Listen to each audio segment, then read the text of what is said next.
તો મિત્રો ફાઇનલી આપણે અહીંયા ગાડી પાર્કિંગ કરી દીધી. તમે જોઈ શકો છો આ જે પાર્કિંગ છે અને સાથે જે આપણે આ બીચ પર જવાના છે બિલકુલ ફ્રી છે. તો આમાં કોઈ આપણે ફી આપવાની નથી અને તમે બાજુમાં જશો અહીંથી નજીક લગભગ 1 કિલોમીટર દૂર તો તમને અહીંયા ફી આપવી પડશે, એન્ટ્રી ફી આપવી પડશે અને અહીંયા બિલકુલ ફ્રી છે. તમે જોઈ શકો છો પાર્કિંગ ફી પણ આપવી પડશે અને અહીંયા આપણે બિલકુલ ફ્રીમાં આપણે અત્યારે અહીંયા નજીક છે તો તમે આવી શકો છો અહીં. જય માતાજી, નમસ્કાર, હર હર મહાદેવ. તો અત્યારે હું દ્વારકામાં છું અને તમે જોઈ શકો છો કે આપણે પાર્કિંગની સામે ગાડી કરી દીધી છે અને અત્યારે આપણે શિવરાજ બીચ પર આવ્યા છે. તો ચાલો એમ તક વિડીયો જોજો, આજે તમને બતાવીશ શું છે, આગળ વિડીયો તમને જોવા મળી જશે. તો ચાલો. તો મિત્રો ફાઇનલી તમે જોઈ શકો છો કે આપણે હાવડે જઈ રહ્યા છે શિવરાજપુર બ્રિજ દરિયા કિનારે. તો ચાલો એમ તક વિડીયો જોયો ને વિડીયો બન્યા રહેજો. તો દ્વારકાથી થાય છે 14 કિલોમીટરની આજુબાજુ જે શિવરાજપુર બીચ છે અને ગુજરાતમાં એક જ આ બીચ છે. ત્યાં લોકો અહીં એન્જોય કરવા આવે છે, ઘણી બધું મજા આવશે તમને. તો વિડીયોમાં તમે એન્ડ તક જોજો ને વિડીયોમાં બન્યા રહેજો અને સરસ મજાનું દ્રશ્ય અને તમને જે પણ વસ્તુ બતાવું તે તમે પૂરો વિડીયો જુઓ, તમને પણ મજા આવશે. તો તમે પણ આવી શકો છો. તો અગર તમે વિડીયો આપણે જોયો હશે કે આપણે જે ગયા હતા બેટ દ્વારકા, તો બેટ દ્વારકાથી આપણે આવ્યા છે હવે શિવરાજપુર બીચ. ત્યારબાદ આપણે જઈશું નાગેશ્વર જ્યોતિર્લિંગ, એ બિલકુલ નજીક છે.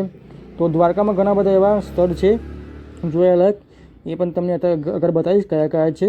તો તમે જોઈ શકો છો કે બીચ પર ઘણા બધા લોકો આવી ગયા છે અને તમે જોઈ શકો છો કે સરસ મજાની રાઈડ ચાલુ છે, ઘણા બધા લોકો એન્જોય કરી રહ્યા છે. તો સરસ મજાનું દ્રશ્ય તમને અત્યારે જોવા મળતું હશે અને ગુજરાતમાં એક જ આ બીચ છે, ત્યાં ઘણા બધા લોકો એન્જોય કરવા આવે છે. આ દેવભૂમિ દ્વારકામાં આવેલું છે. દ્વારકા અહીંથી થાય છે, મેં તમને આગળ બતાવ્યું તો 14 કિલોમીટર થાય છે જે દ્વારકાથી આપણે શિવરાજપુર બીચ જઈએ અને દ્વારકાથી આપણે બેટ દ્વારકાથી તો 36 કિલોમીટર થાય છે. તો બિલકુલ બધું નજીક છે અને ઘણું બધું એવું જોવાનું તમને અહીંયા મળી જશે અને ઘણા બધા એવા મંદિરો પણ છે.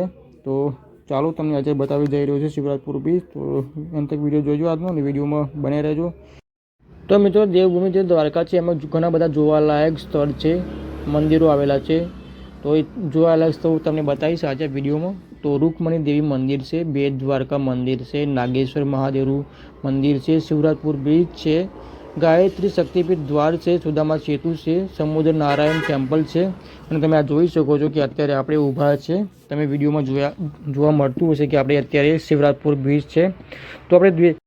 તો મિત્રો બીજી વસ્તુ તમને બતાવી દઉં કે જ્યાં બીચ પર હું અત્યારે ઊભો છું ત્યાં એન્ટ્રી બિલકુલ ફ્રી છે. અહીંથી તમે દૂર જાઓ તો ત્યાં એન્ટ્રી આપવી પડે છે અને આપણે અત્યારે જ્યાં બીચ પર ઊભા છીએ ત્યાં એન્ટ્રી બિલકુલ ફ્રી છે.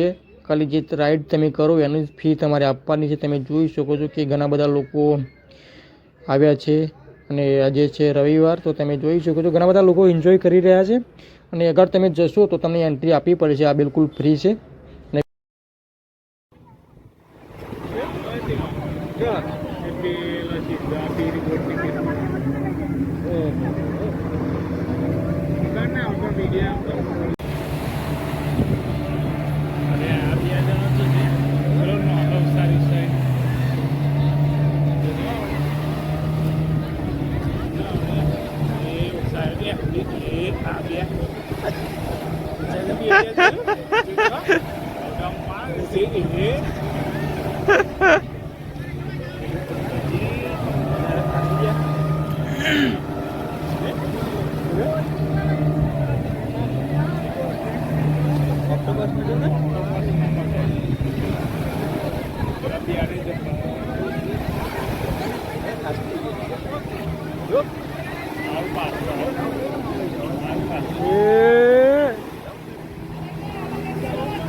અહીં તો પછી